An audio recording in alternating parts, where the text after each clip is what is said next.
My name is Bill Thomas. I'm a writer, consulting producer, and now podcaster. I am now trying to use my experience as the brother of a murder victim to help other victims of violent crime. I'm working on a book on the unsolved Colonial Parkway Murders, and I'm the co-administrator of the Colonial Parkway Murders Facebook group together with Kristin Dilley. My name is Kristin Dilley. I'm a writer, a researcher, a teacher, and a victims advocate, as well as the social media manager and co-administrator for the Colonial Parkway Murders Facebook page with my partner in crime, Bill Thomas.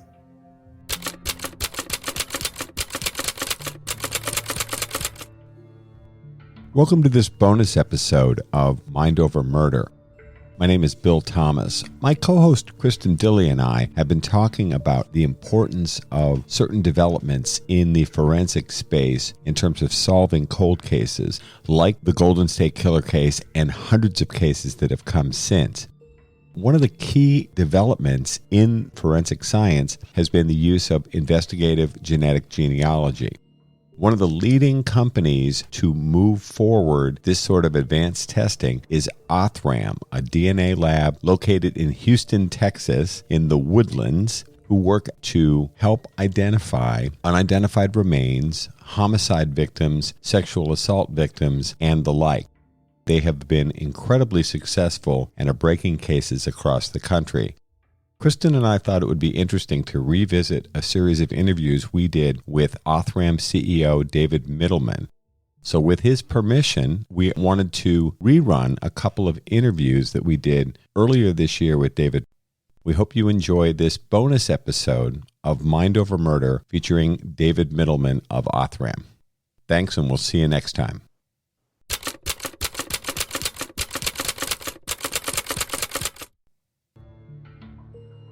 Welcome to Mind Over Murder. I'm Kristin Dilley. And I'm Bill Thomas. And we're joined today by David Mittelman, founder of Othram. David, thank you for joining us. Thanks for having me. We're going to go ahead and start with me quoting you to you. Are you ready? Sure. How's that work again? So, David, in some of the written documents that you put together about Othram, you discussed the term silent mass disaster as it relates to the accumulation of cold cases in this country. Can you expand on that concept? Why is it a silent mass disaster? Talk to us a little bit about that. Sure. And I stole that term from the National Institute of Justice. So I'm using a term that they came up with. But the silent mass disaster is this accumulation of folks. There's thousands of folks that go unidentified, remains that are found. Many are victims of crimes. Some are not victims of crimes, but nonetheless, these unidentified remains are found. They've not been attributed to somebody. And a good number of them don't get attributed to somebody. So they kind of build up in this backlog of unidentified persons. And it's really an inspiration for why the NIJ put together the Nameless Project. Nameless Project seeks to catalog the unidentified and the missing, and then to kind of match them up. And other groups like Doe Network, for example, which is a huge volunteer group that Todd Matthews operates, again, seeks to catalog and identify so these cases don't get lost and people remember the case and will at some point hopefully work to connect these unidentified folks back to a name. So it's kind of a disaster in the sense that it's a substantial number of cases. And as you can imagine, over the years, that adds up to tens of thousands of people that are not reconnected back to their families, and families that in turn don't know what happened to their loved ones. And silent, perhaps because of a lot of reasons. First of all, I can tell you, before I jumped into this field of forensics, I certainly wasn't aware that there's this gigantic backlog of cases that hasn't been solved and folks that have not been identified. And I think maybe another way to think about the silent part of this is that it's very hard to advocate or even really humanize a story that involves an unknown person. It's hard to seek justice for someone you don't know, especially if you don't know who they are. You can't figure out even leads as to how they may have ended up as they did. But it's even hard to get other people fired up about it. These are generally you rally around folks that you understand, you understand their plight, and then you want to go do something to make the situation better. You have people here that have died, sometimes in unclear circumstances, and you don't know them.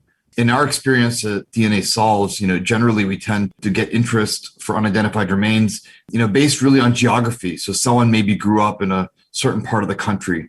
And when they find out there's an unidentified person in their hometown, they kind of bond over the common place of origin, and they want to help that way.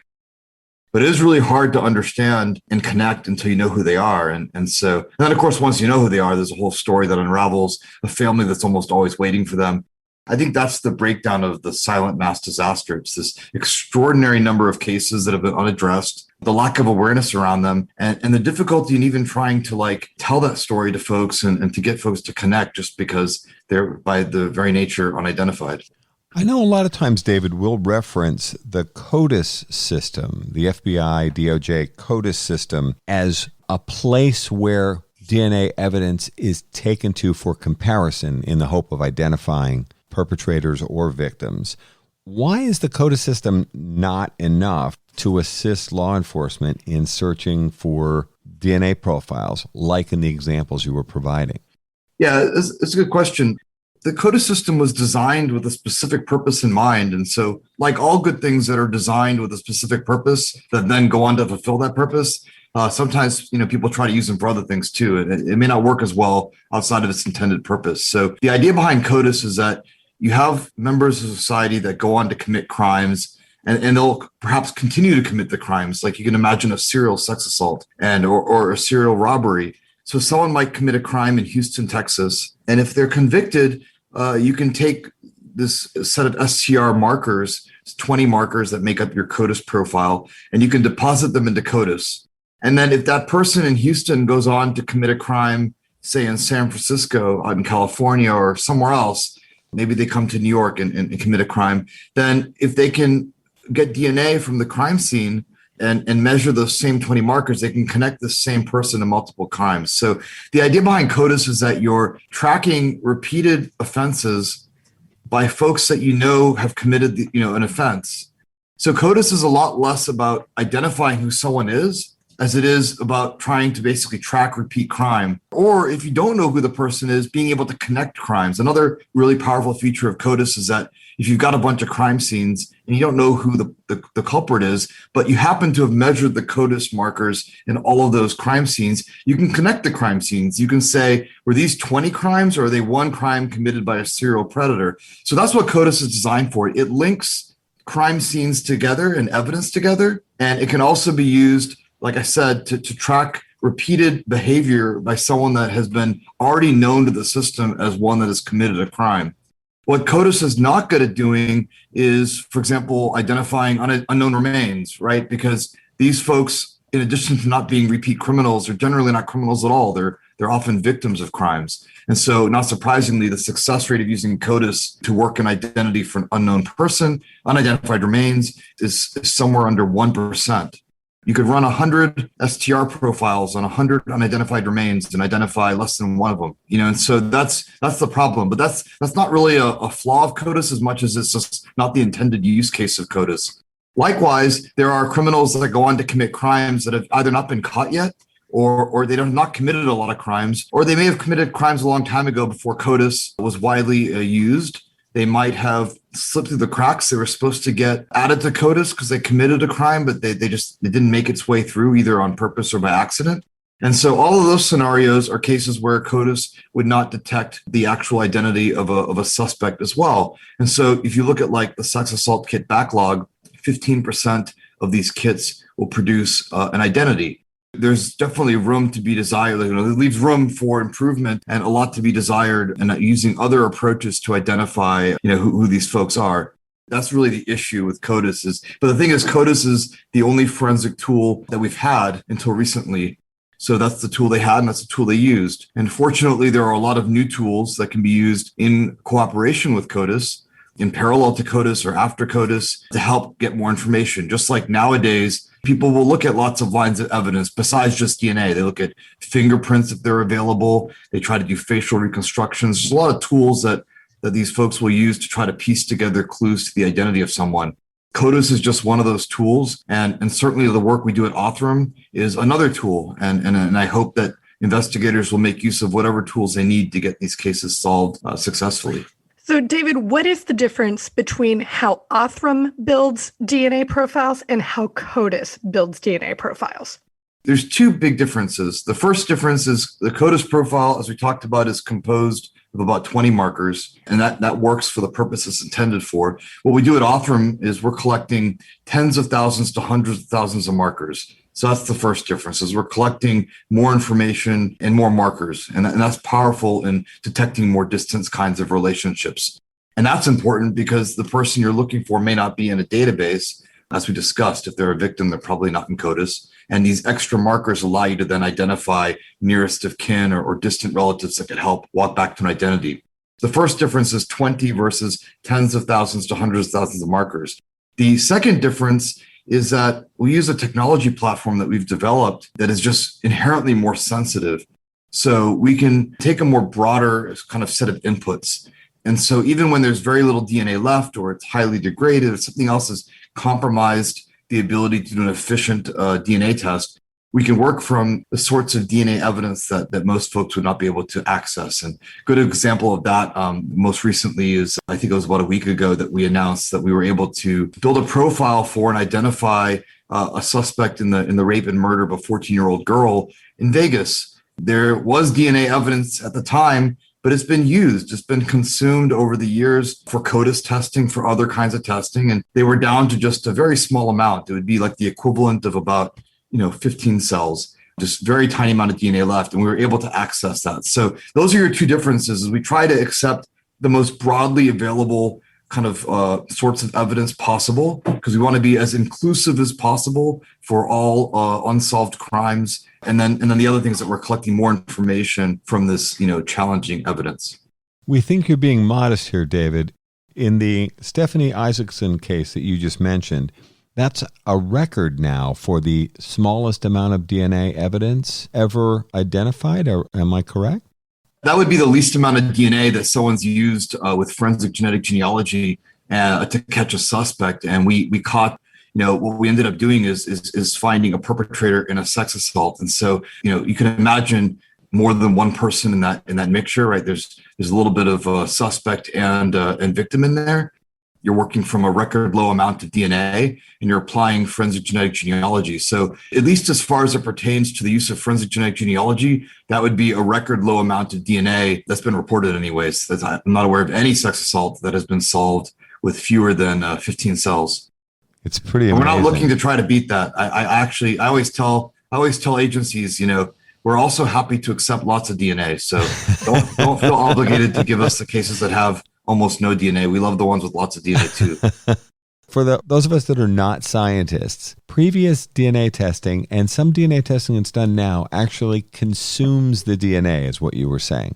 Yeah, all DNA testing. The DNA testing that I do at Othram, anytime you're analyzing DNA, you're testing it at Othram anywhere. You're consuming it. You're destroying it forever, and you never get it back. What's really important, and this may be another thing that distinguishes Othram anyways from other laboratory test methods, is that all of our methods are tuned to consume as little DNA as possible, because when that DNA is gone, it's gone forever. I don't think that's appreciated. Like, even if there's plenty of DNA, we still try to use record low amounts of DNA, because there's just no sense, there's no reason to go burn through DNA. You may or may not need it later in the future. There may be new tests that get developed. So the idea is, how can you get the most information possible from the least amount of input evidence? And it's a very big priority for us. And so there was obviously more DNA available in this case in Vegas, this girl, Stephanie Isaacson, that was murdered. But, over the years, as that DNA was tested, that DNA is consumed and it's destroyed. So there was not a lot of DNA left at the end, and we took the last of it. So anyways, I'm obviously very happy, given that we took the last of it, that we got the outcome that we got. And again, I think the reason it's worth mentioning, kind of a record for the sake of a record is not that interesting. But what I think this tells us is that there's cause for optimism, because when you can solve a sex assault that's been dormant and kind of stalled for 30 years from, the equivalent of about 15 human cells, right? That gives you a lot of optimism, because if you were to look at all the sex assaults out there that have more than 15 cells, there's probably a lot of them.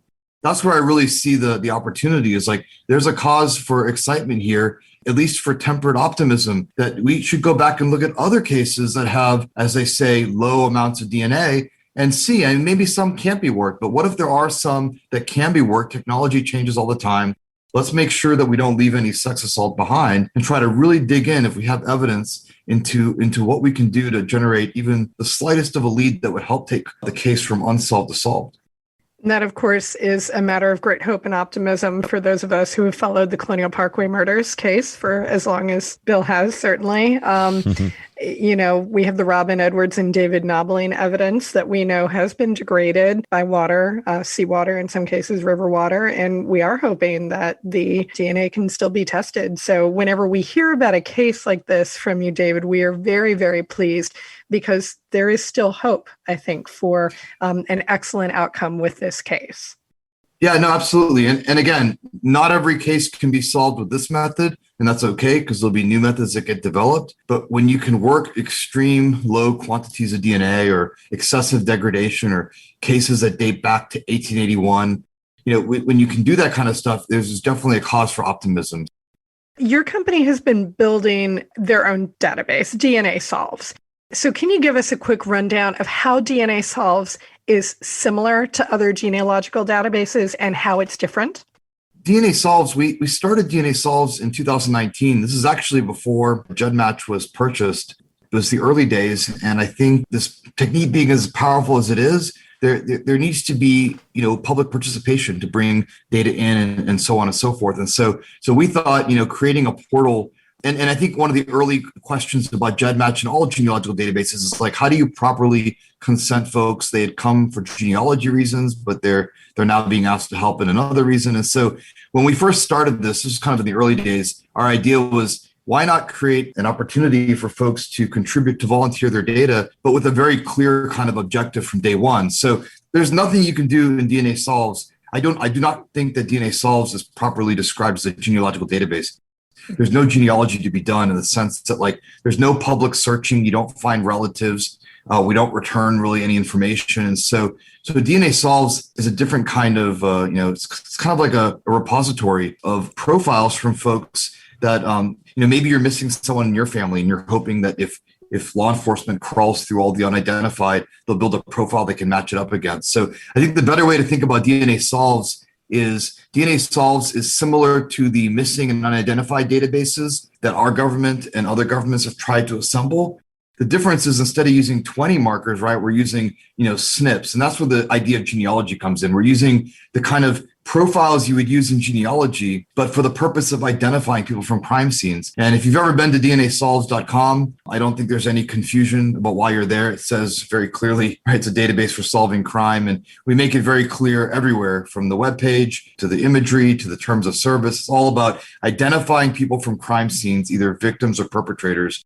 And also, we don't do anything else. So neither DNA Solves nor Othram is involved in, let's say, like medical research or other areas. Like it's a very singular focus to this one thing. So my sense on the matter is if you have DNA that you want to share, DNA data that you want to share, and you want to help solve a crime, then you should participate and you should pick the database that you feel most comfortable participating in. And if it's a database that does lots of things, then you should be sure to opt in, obviously, because just uploading your information is not enough.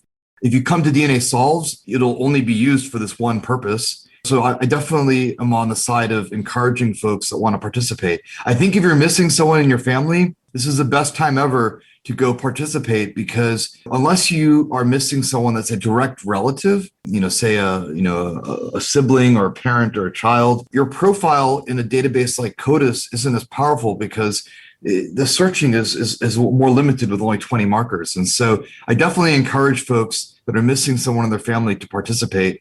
I guess the best example in recent time is a case that we were involved in involving a woman called Evelyn Cologne, and she was known as Beth Doe until her identification. She spent decades unidentified. Building a profile from her remains was a story that we could tell another day, but it was quite complex. But once we had built a profile, as it turns out, her nephew had been looking for his aunt. And so he had uploaded his data into all the databases. And so guess what? There really wasn't an exhaustive genealogical component here. The profile goes up. There's an incredible match with as they say, a lot of centimorgans, which is the unit of measure, folks use to describe genetic relationship. And that's it.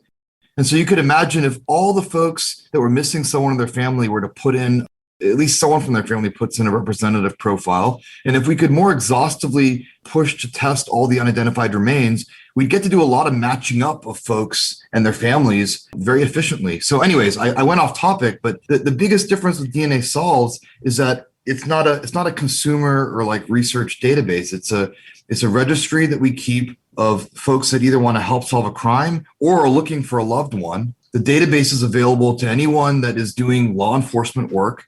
So it's generally law enforcement, but I suppose if law enforcement were to authorize, let's say a subcontractor, that's fine too, but this is no public search. I don't know what better way to basically protect the privacy of people's information. And we're doing some other stuff that I think will, as we get closer to, closer to being able to, we have a new matching algorithm that we're trying to work on to help kind of address some of these issues with older unidentified remains. I mean, the profiles are just sometimes hard to work with. So we're looking into ways, is there any way to informatically improve the profiles or at least facilitate possible matching back to families? So those are all the kind of things we do on DNA Solves. I guess the most recent thing that we've done is you can imagine if you were to build a Venn diagram of all the folks that have done genealogical testing because they're curious about their ancestry or their origins, and all the people that are missing someone in their family, that's not a really great overlap. So there are plenty of people that are looking to participate or to match against, whether to match against loved ones or to help solve a crime, but they may not have done a 23andMe test or an ancestry test or a family tree DNA test. And so we have launched a program to let people, again, if they want to, get a swab kit, and then we'll try to help that way. And we're trying to prioritize folks that are, anyone that wants to participate in principle could, but we're really trying to prioritize and go for folks that are really missing someone, because I think that's the real mission behind all of this, is like, how can we get people connected back to their families even after death? And so that's kind of what it is in a nutshell. Again, like I said, we've been running it since 2019. My perspective is like the more data, the better. So the more databases, the better, the more resources, as long as all that information is properly consented and folks understand what they are and are not getting and what they are and they are not doing. I think it's a huge win for society and certainly a huge win for getting these cases closed. So David, you're talking about your new venture, which allows people to directly upload their DNA information. This is the new program you're calling the DNA Solves Connect program. Yeah. Since you first set up DNA Solves, you've had an option where people can take a consumer DNA profile like 23andMe, Ancestry, Family Tree DNA, or GEDmatch, which probably would have picked up a DNA profile from one of those consumer databases. And you allowed us to upload our DNA profile electronically, is how I'll put it, to DNA Solves. Now Yes. You have this new Connect program. And for $14.95, which is incredibly affordable and cheaper than everybody else out there. Oh, yeah. You're now allowing people to spit in the tube, if you will. And It's actually a swab, but yeah. The program came out of this, like I said, this like realization that there's really not a good overlap between folks that have done consumer testing and folks that want to participate, find a loved one, help solve a crime. And so what we've done for the last, year and a half is we've basically told people, go take a test somewhere and then come back and upload. And so we've been looking, for a way that we could, in a more efficient way, more cost-effective and efficient way, help people that want to participate. And that's what the DNA Solves Connect program is. Now, if you're looking to kind of like figure out your ancestry, go on this adventure of personal discovery, like you don't want to use DNA Solves Connect. It's not a genealogy test. So, and we don't return any information. So you're literally just contributing a profile to help law enforcement match against unidentified remains or suspect DNA at a crime scene. So it's not useful for that. And so from that perspective, it's not a cost-effective way to do genealogy or learn about your history. In that case, there's already good options for that we'll never be as good at. You go to 23andMe, Ancestry, Family Tree DNA, you go to one of those companies and they've got a good number of folks to match against, really great tools to figure out, where in the world you're from and so on. So this program that we're offering would be, and so if you want to do that, you can do that kind of test, and then you can still upload to any of the databases that allow opt-in with law enforcement. We're not the only one. But if you're specifically interested in helping on a law enforcement case, and you're specifically not interested necessarily in Ancestry, or you're not looking for whatever reason to participate in the other stuff, our system is only for folks that just want to essentially contribute their information to help work a cold case. I don't know how that's the best way I could say it. And so there's a very focused use case. And if that's what you want to do, then it's a good deal because it's pretty cheap and you can help us knock out more cases with law enforcement. If it's not what you want to do, then it's not a good deal because, from the perspective of a consumer genealogical product, you get nothing back. But yeah, I think that it addresses a need that we've consistently been hit with over the last, year and a half. And so we felt it was the right time to kind of do that. And I think, to be quite honest with you, we were really inspired by this Beth Dale case. I mean, it's obvious now that we describe it and talk to you about it. It's obvious if you're missing someone. The question in my mind is like, why build this big old giant database, right? It's like, how do you build the smallest database that can solve the most cases? That's really the puzzle that we're trying to ask, right? Because you don't want to swab the whole world. It's not really a good idea, and it's not cost effective. So it's like, what is the most effective way to build the smallest database and solve the most cold cases? You're listening to Mind Over Murder. We'll be right back after this word from our sponsors.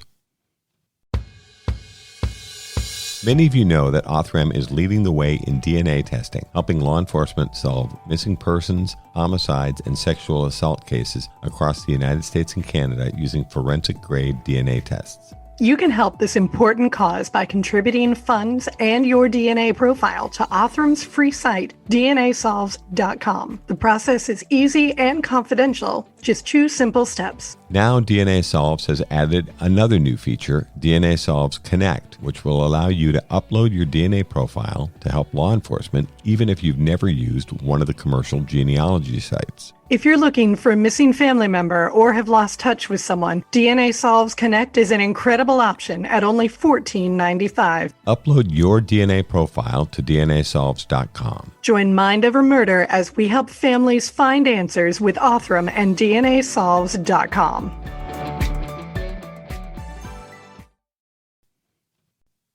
We're back here at Mind Over Murder.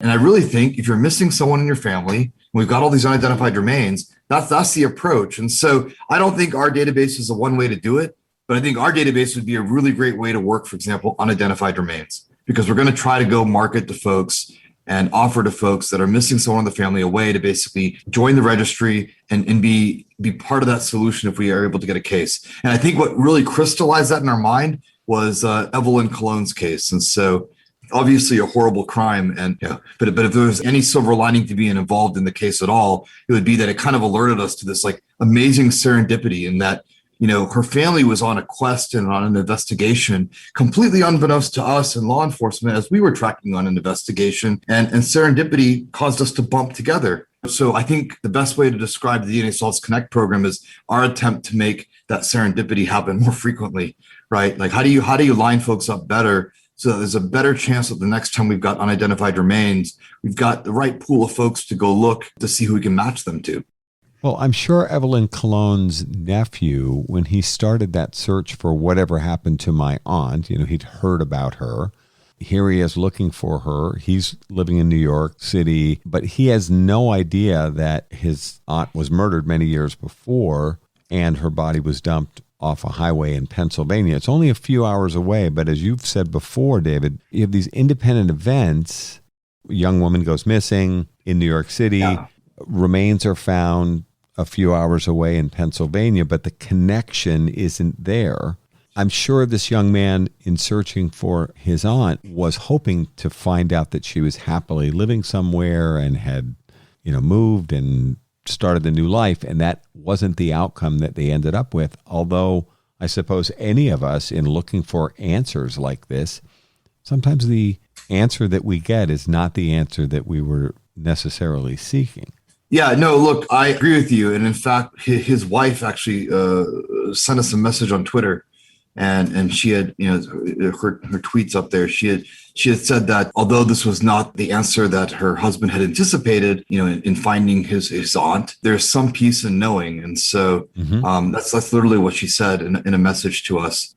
Interesting tidbit is that they're apparently based in Houston. So another little. Oh gosh, I associated Evelyn with her life in New York City, but obviously I think actually they're from Pennsylvania. I believe the person that she was with is now, at the time of her death, that's been suspected of her death. He was currently in Queens, but I think they were in Pennsylvania, if I remember correctly. Or at least that's where her body was found. And I believe that, her nephew and his wife, I believe they're based out of Houston. So, interesting, small world. Obviously, just a small world and a coincidence. I think that if you're missing someone, you're hopeful that they're missing and not deceased. But if you're missing someone, it makes sense to contribute in this project, because on the off chance that the person is no longer alive, and further that, someone is then found that ends up being, the person you're looking for, there's at least a chance to have some knowing. So, as his wife had said, some peace in knowing what had happened. And again, it's specific to Evelyn's case. It's more than just peace in knowing what happened. Frankly, it's the ability for her family now to seek justice on her behalf. A lot of the times, and I think people don't appreciate this, a lot of the times when you can identify someone that was previously unidentified, it leads to clues like it did in this case. And the next thing you know it, law enforcement, now knowing who the person is, are able to piece those clues together and very often find the person that might have been responsible for their death. And I think that's important too. So it's like a two-part success in that you've connected people back to family and they know what happened and they get some amount of peace and can at least begin that healing process. Whereas prior to that, it's just infinite uncertainty. But also the ability, if you're fortunate and there's enough lines of evidence to connect the dots, you can also even try to then seek justice for that person, find out what happened. If there was someone responsible and it was not a natural death, hold them responsible. And that's what's happening in the Evelyn Cologne case. So walk our listeners through this. They're intrigued. How do they sign up for the DNA Solves Connect program? They go to DNAsolves.com, and then what are they looking for? Yeah, so you can go to DNAsolves.com. So there's a banner right now. If you go to DNAsolves.com, there's a yellow banner at the top that announces the DNA Solves Connect program, and you can just go there and take a look. Alternatively, if you go to the DNA Solves page on a normal day, there'll be a little button that says, I'd like to join. I'd like to contribute my DNA. And as soon as you click that button, you'll be prompted with a question. And the question will be, do you have a DNA profile, right? Did you do a test at a consumer company for which you can then download the data and upload it? If so, go here. And if you do not have data and you'd like to, you don't have a profile, but you'd like to contribute your DNA, then you could go here. And the second place you go is to the Connect program. The direct web address is connect.dnasolves.com. So you can get there through DNA Solves. You can go directly to connect.dnasolves.com. You can grab a kit and off you go. So in that way, you're able to join the DNA Solves registry of sorts, either through the contribution of DNA that is provided through a swab or data that you downloaded from another company that's done testing already. There's literally no reason at all to do a swab test if you've already tested with another company.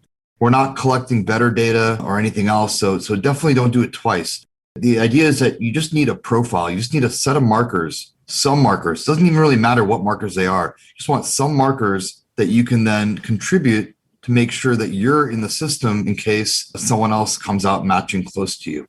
That's really the only reason to do it. So you're not looking for a genealogy product and you've never tested. If you've tested, testing twice doesn't help. David, it sounds like the network of missing persons organizations in particular should be encouraging people to sign up with DNA Solves because of what you've just outlined, this fantastic opportunity to help people who are looking for missing loved ones and those with potential victims, I think is what we're talking about here, who've been lost to time. Those families in particular should be taking a great amount of interest in the DNA Solves Connect program. Yeah, and honestly, when people hear about what's possible, they always take interest, right? It's like with any new thing. It's really less about getting someone interested and more about just letting them know what's possible. They figure out on their own why it's useful. And so with new technology, it's just getting the word out there. But I'll tell you, a lot of the organizations, most of them anyways, that are involved in identifying folks, NCMEC, a lot of the other nonprofits, all these organizations, they all are very big on suggesting folks, if they're interested, to contribute to a database. And some organizations will say contribute to, they have their favorite database. Some just say go to any database. But bottom line is the problem gets solved. Law enforcement has access to all of them, right? So all the databases that cooperate with law enforcement anyways. As long as your data is in a database that law enforcement has access to, then you're in a good spot.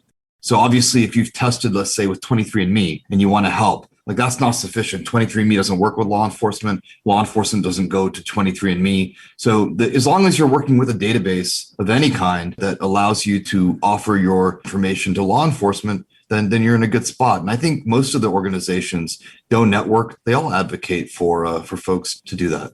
For the benefit of our listeners, then, let's just recap which consumer databases are open to law enforcement search. There's three that I'm aware of, and I think those are the three, but there's three that I'm aware of. There's GEDmatch, right? So GEDmatch is largely a public database composed of folks that have tested at other companies. You don't test with GEDmatch, but you might have tested at 23andMe, and I might have tested at Ancestry, and we want to know if we're related, so we both upload our data to GEDmatch. Kind of that was the original purpose, is to allow cross-platform comparisons of genealogical relationships. So GEDmatch allows you to opt in and participate. And they have a certain set of rules that you read that explain how and how your data will and will not be used. The second database is Family Tree DNA. And so that is a company that offers testing. You can just do a test with them, or you can upload data to them. And so whether you're testing with them or uploading data, again, much like GEDmatch, they kind of have a set of parameters that explain how your data might and might not be used to help solve a crime. And the third database is the one we talked about, DNA Solves, which, like the other databases, will allow law enforcement to work with them. It's just that that's all it does. And so there's, DNA Solves is, I would say, kind of a more smaller focus. All it does is this one thing. And now with the DNA Solves Connect program, if you choose to participate, however, you have not taken a consumer test and you do not want to take a consumer test, then you have the option to use our DNA Solves Connect kit. So remember, those are your three databases. And you want to make sure in one of those three, so law enforcement has access, so that you're not in a situation where you've wanted to help, but you didn't put the data in a form that law enforcement has access to it, and you might miss a connection. And just for clarity then, that means that if you have a DNA profile with Ancestry.com or 23andMe or MyHeritage, those profiles are not accessed. They don't have an arrangement with law enforcement. So if you want to help, but you're in those services, you'd want to then download your data. And we have instructions on DNA Solves for how to do that.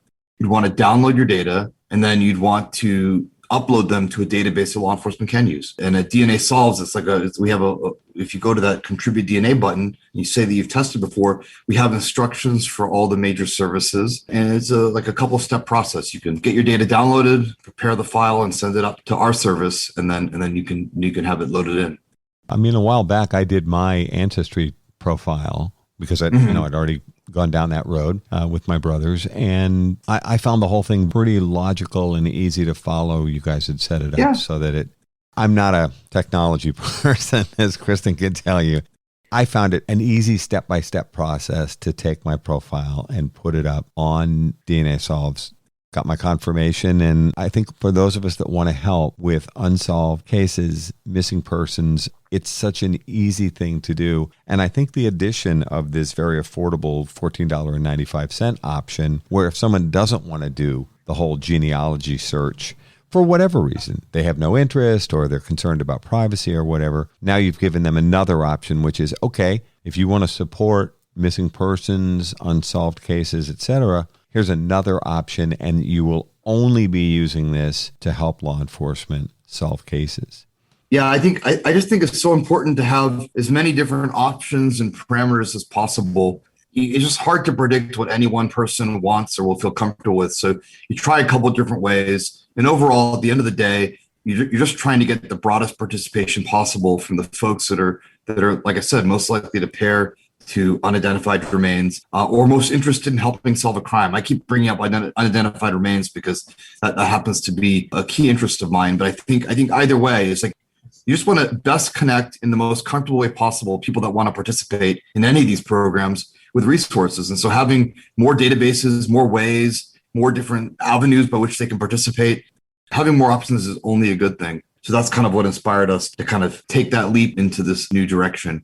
And I hope that as the technology continues to improve, like I said, I mean, working from DNA that people previously thought was just not going to work at all, And as more people in the public get excited about the method and want to, volunteer and be part of helping identify and kind of closing out the next cold case. And then as law enforcement and politicians also, because we didn't mention those two, like as they begin to see what's possible and also what the outcomes and what the good outcomes that could arise from this are, I think that'll also drive additional resources, even in the form of things like, grant opportunities. You can see like the Saki program was designed originally to identify kits that had not been tested and to facilitate, among other things, testing through CODIS. And you'll see like the latest versions of these documents now allow for other methods, such as, for example, forensic genetic genealogy, to help resolve cases where CODIS has been attempted and has been unsuccessful. So I think all these things working together in better science, better participation from the crowd, and more funding opportunities as people realize how powerful the technique is and what outcomes are possible when you apply more than just CODIS. I think that's like the trifecta of getting these cold cases reduced. And in that case, coming back to your very first question about the silent mass disaster, that's what's going to help kind of reduce the scope and the severity of this problem. So, David, we don't want to let you go without having you discuss your latest triumph. And that would be the Stephanie Isaacson case, to which you alluded earlier. And this one is out of the Las Vegas Metro Police Department. Can you talk to us a little bit about Stephanie Isaacson and your solve there? This is a case, it was a 14-year-old girl, Stephanie Isaacson, on her way to school. This was 1989, and she had taken a shortcut, as I think she's done before in the past, to get to her high school. And on this particular day, she didn't make it. And I believe her father called the school. They weren't able to get a hold of her. And unfortunately, after a search, they found her. She had been murdered. She had been sexually assaulted before being murdered, and she was found on this path a little bit away from where she would have normally taken that path to school. And they were able to eventually develop a CODIS profile. There was no match in CODIS, but over the years, they had pursued many leads. I mean, this is a case that I know they cared a lot about. The reason I know is because we had not previously worked with the Las Vegas Metropolitan Police Department. I know that it's been an interest of ours to get involved over there. And I actually came to them and said, not me, actually, my case manager, Michael Bogan, went to them and said, look, we'd like to show you what can be done. You pick the case, but let us help you work a case. Because DNA Solves has been thriving and growing, we had identified a donor that was actually from Vegas. So this is what I told you. Sometimes people will connect on a case just because it's from their hometown and they want to do good in their area. And so we had a private donor that had already expressed interest in what we're doing. And so we went to Las Vegas Metropolitan Police Department and we said, we'll fund the case through a donor. We can get a donor to cover the cost. We just want to help you work a case and show you kind of what can be done with this new technology. Yeah. And we did not pick the case. And the donor said he does not care. The donor's only requirements were, I want the case to be from the Vegas area. And so with that in mind, the very first case, there wasn't any hesitation. They said, Stephanie Isaacson, this is a case that we really want to see solved. And my understanding in talking to law enforcement is that the family has kept in touch over the years. They really wanted it taken care of. So it's like very obvious the agency really cared about this case. The kind of the bad news is the first chance we get to look at the case, there's just very little DNA. And I'm particularly scared about cases that have very little DNA and involve a sex assault, because there'll generally be DNA, even at low levels, that are not just from the contributing suspect, but also from the victim, because the DNA is found on the victim. And the technology used is very sensitive. Even if you have a profile that appears, as they say, single source when it goes to CODIS, does not mean that there isn't other DNA there at lower detectable levels. And so we were anxious about working the case, but we have had a lot of success in similar cases. I think I told you last time we talked, one of our steps of prioritization of casework is, have we done something similar that has worked out well? We don't want to make any one case the guinea pig. And we've had a lot of success in the last 6 months, just getting very, very, very low on quantity.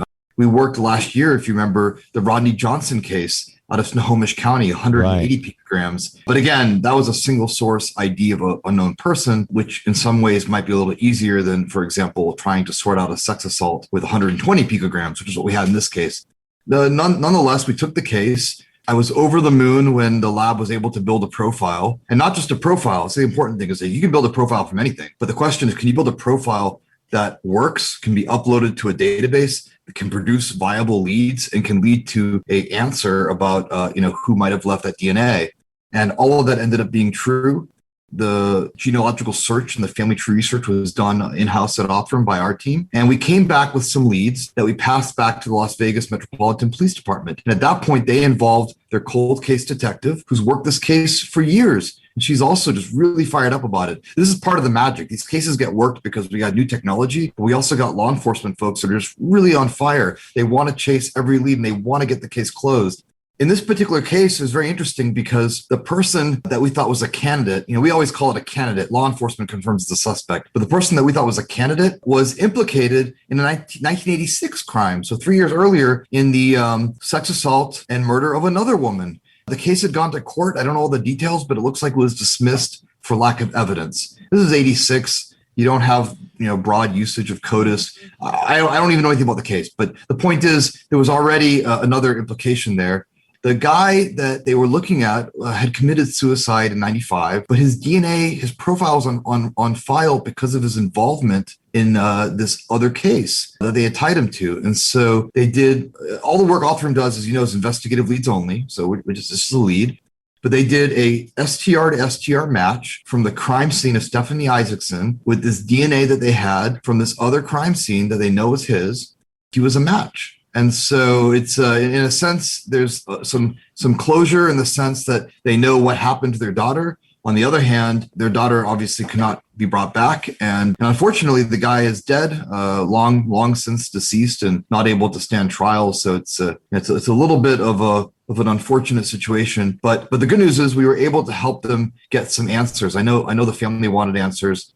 I know the family was quoted in the press as saying they thought the case would never get solved. And then I told you earlier in our chat, just the optimism that if you can work a case like this, you can work other cases. Mm-hmm. And so this guy that donated, his name is Justin Wu. He was named as both an anonymous donor and Justin Wu. So I now call him Wu-anonymous, is actually what I call him. The last time I talked to him, I referred to him as Wu-anonymous.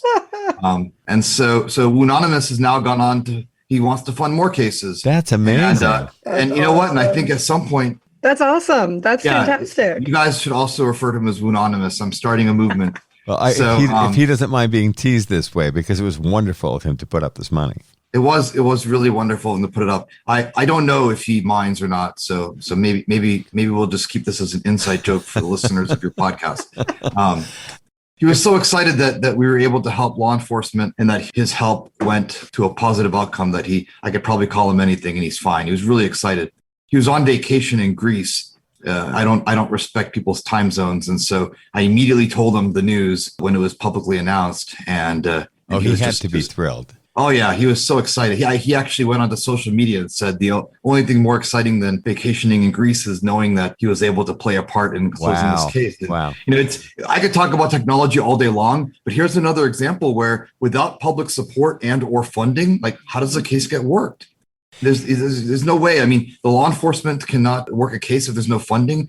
Othram can't work a case without funding. So I think that obviously anytime there's philanthropic contribution, it's wonderful. But it's obviously not the only way, and it can't be the only way that you solve these cases. But what's exciting about Justin Wu's contribution is that he funded a kind of a pilot study, showed what can be done, and it's got law enforcement fired up. And there are grant opportunities for all these agencies through SACI, through BJA in general. The DOJ makes available a lot of opportunities, and now they've got a wonderful success story to use as the launch pad for securing larger amounts of funding from the government, from other agencies. There are nonprofits that fund these cases. I'm sure you saw the folks behind AudioChuck have launched a nonprofit, Season of Justice. Yes. They're a wonderful organization that have funded Othram cases. So there are many ways to get this done, but the key thing is people need to see the technology in action and they need to know about it. They need to hear the good news when there's good news to share. They need to hear about these feats of low amounts of DNA, DNA that was degraded. They need to see what's possible because that's what inspires folks to want to be part of the solution in the next case. And it's also what drives folks to demand these solutions.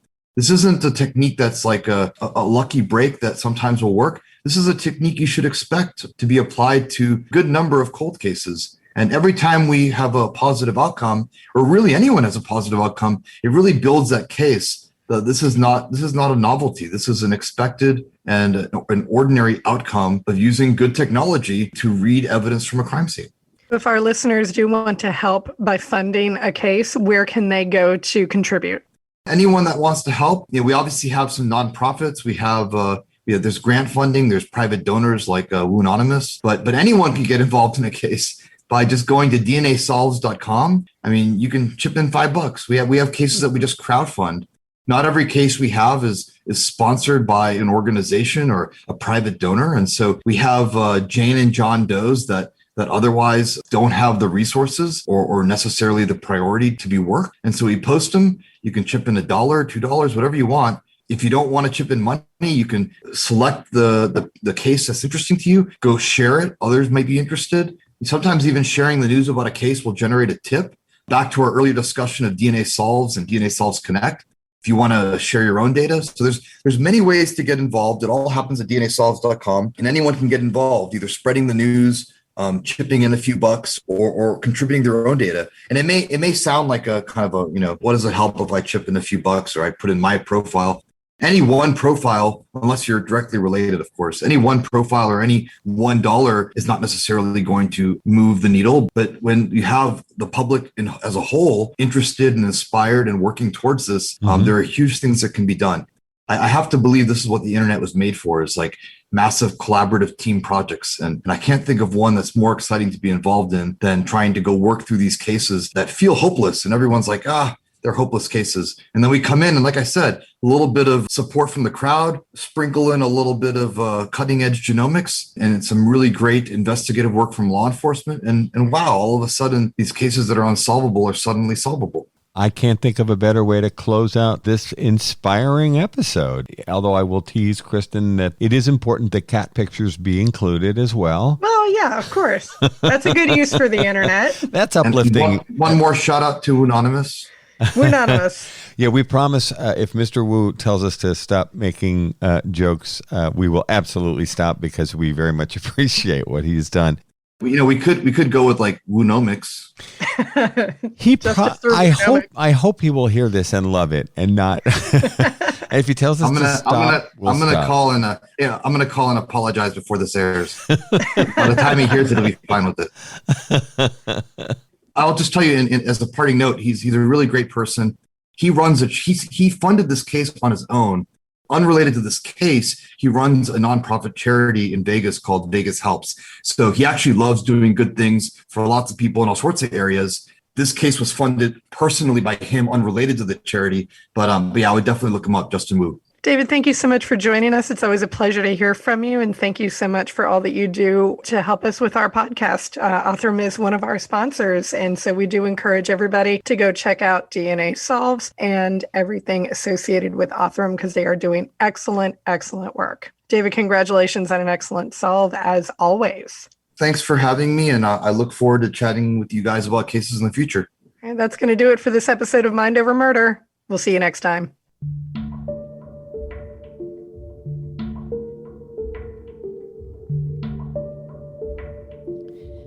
Mind Over Murder is a production of Absolute Zero and Another Dog Productions. Our executive producers are Bill Thomas and Kristin Dilley. Our logo art is by Pamela Arnois. Our theme music is by Kevin MacLeod. Mind Over Murder is distributed in partnership with Crawlspace Media. You can follow us on Facebook, Twitter, or Instagram. You can also follow our page on the Colonial Parkway Murders on Facebook. And finally, you can follow Bill Thomas on Twitter at BillThomas56. Thank you for listening to Mind Over Murder.